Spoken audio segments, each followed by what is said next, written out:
Almost everyone has heard of Warren Buffett, but how much do you actually know about him? You might know that he eats McDonald's every morning and drinks 5 cans of Coca-Cola every day. But did you know that he was a loyal Pepsi fan for almost 50 years?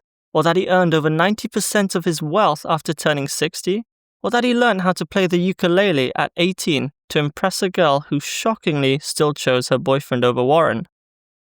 When it comes to Buffett, it's easy to focus on his incredible success, but to understand how he became the Oracle of Omaha, we need to go back to where it all began. On August 30th, 1930, in the heart of Nebraska, Warren Edward Buffett entered the world. Destined to become a money-making machine, from the age of 6 he was already dabbling in business.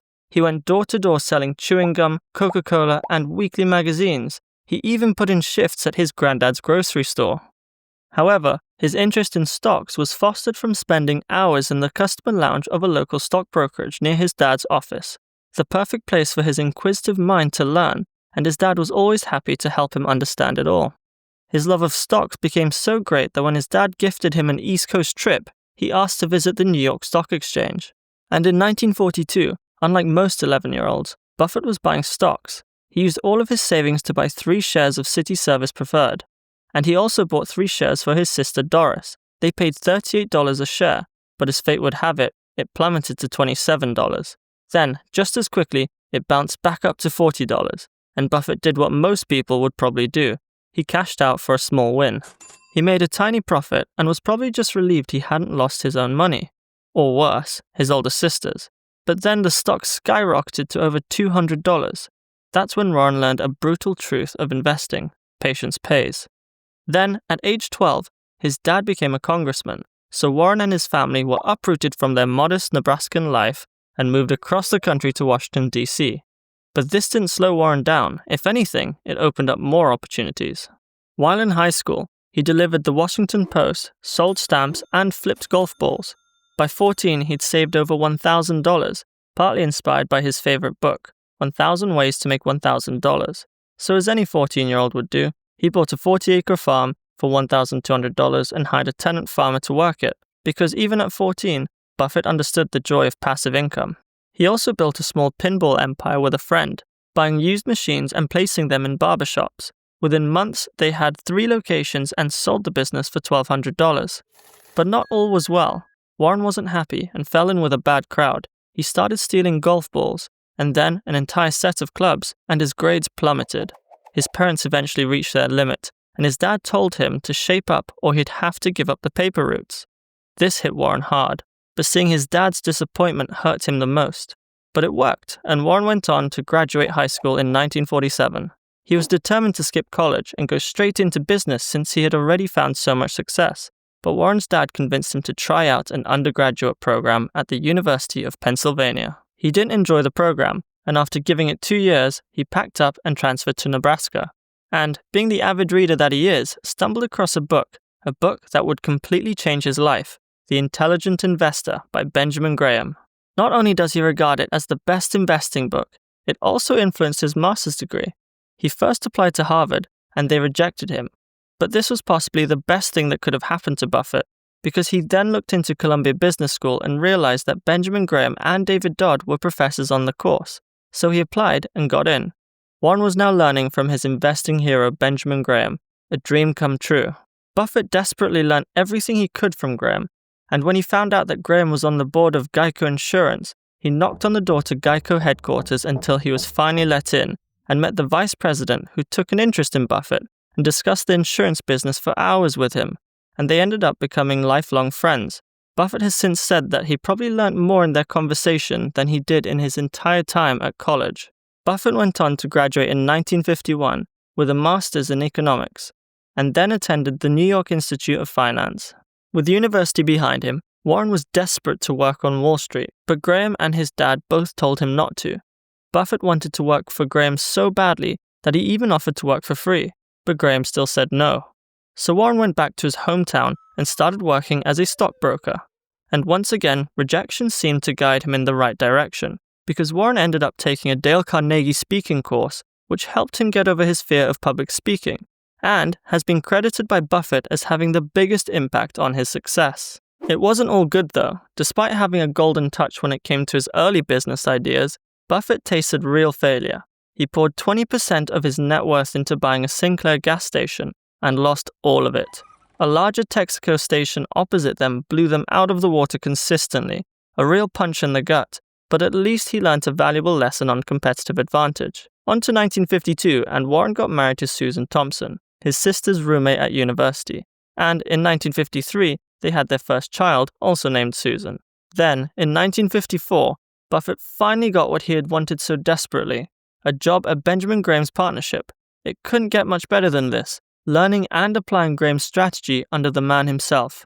That same year, he also had his second child, named Howard Graham Buffett after Warren's father and Graham, the two most influential people in his life. Then, in 1956, just a couple years into the job, Graham decided to retire and close the partnership. Buffett could no longer work for Graham and was now out of a job. But this wasn't an obstacle for Buffett, it was an opportunity. Now 25 years old, armed with the knowledge he had soaked up from Graham, he decided to start his own partnership with 7 investors made up of family and friends. A year later, he was already operating 3 partnerships, and he had bought a 5-bedroom house that he still lives in to this day, and, according to Buffett, is the 3rd best investment he has ever made. In 1958, Buffett had his 3rd child, Peter Andrew. His partnerships grew rapidly, and by 1959 he was managing 6 of them. He also met Charlie Munger that year, a fellow Nebraskan with a razor-sharp mind and no tolerance for mediocre businesses. Munger helped improve Buffett's approach by influencing him towards buying excellent companies at a fair price and holding on to them. By 1960, Buffett had 7 partnerships and was managing over $1 million in today's money, all before turning 30. And by 1962, he officially became a millionaire. He then merged all 7 partnerships into a single entity, Buffett Partnerships Limited. Then came what he would later call his biggest investment mistake. Buffett began buying shares in a struggling textile company called Berkshire Hathaway. Warren believed the stock was undervalued and saw that the share price would move whenever they sold a mill due to the company buying back stock. So, the company sold a mill and asked Warren to tender his shares. Buffett and the CEO agreed with a price of $11.50 a share. But the formal letter came through at $11 3/8, a difference of just 12.5 cents. This petty act made Warren a bit upset. So he started buying shares aggressively, took control of Berkshire at a board meeting, fired the CEO, placed Ken Chase as the new president, and with that, began his famous annual letters full of wisdom, wit, and the occasional well-placed insult to Wall Street. In 1966, he decided to close his partnership to new investors, and 3 years later, he shut it down entirely, turning his full attention to Berkshire and becoming the chairman and CEO in 1970. Then, in 1972, Berkshire bought See's Candies, a move which Buffett and Munger call a turning point, the moment they stopped buying bargains and started buying brands. It was the first time they had really stepped up for brand quality, and this strategy shift would pay off immensely. In 1977, Buffett had a big change in his personal life as he and his wife began living separately when she moved to pursue her singing career. And just a year later, Astrid Menks moved into Warren's house. Not awkwardly, mind you. Susan had introduced them and asked her to help look after him. That same year, Charlie Munger officially joined Berkshire Hathaway as vice chairman, solidifying a partnership that would shape the company's future. By 1982, Forbes estimated Buffett's net worth at around $250 million, and 3 years later, he became a billionaire. It was at this point when Warren finally gave up on the costly textile business. It had cost shareholders billions in missed opportunities, but the years that followed were great for Berkshire, as Warren continued to successfully navigate the markets. In 2003, his wife Susan was diagnosed with oral cancer. She recovered, but just 1 year later, she suffered a stroke and passed away. Buffett was devastated, so much so that he couldn't bring himself to attend her funeral. A few years later, in 2006, he made 2 huge decisions. First, he pledged to give away 85% of his Berkshire stock, most of it to the Bill and Melinda Gates Foundation. Then, on his birthday, he married Astrid Menks after living together for nearly 30 years. Warren's success continued to reach new highs. In 2008, he became the richest person in the world with an estimated net worth of $62 billion, taking the title from his good friend Bill Gates. But then the financial crisis hit, and like everyone else, Buffett wasn't immune.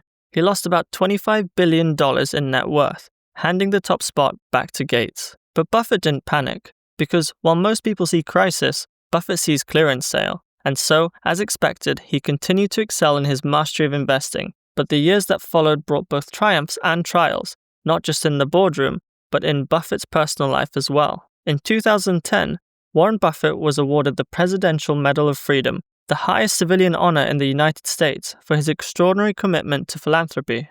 2 years later, in 2012, Buffett announced that he had been diagnosed with stage 1 prostate cancer. True to form, he calmly assured shareholders that everything was under control. He underwent daily radiation treatment and within a few months was cancer-free. By 2017, Berkshire Hathaway's market value had ballooned to an astonishing $500 billion. And as Warren Buffett edged closer to his 90th birthday, he began quietly laying the groundwork for succession. He was in good health, he said, still sharp with no plans to leave just yet. But in November 2023, Buffett lost his closest friend and collaborator. Charlie Munger passed away at 99. Warren called him the architect of Berkshire and a part older brother and part loving father to him. Then, in 2025, Buffett announced that he'd be stepping down as the CEO. He is regarded as one of the greatest investors ever, if not the greatest. Not bad for a kid who started off selling gum and golf balls. If you want to dive deeper into Warren Buffett's life, there are some great links in the description. And while you're down there, you might also find links for more videos like this one, if I've had the time to make more. Thanks for watching, and I'll see you next time.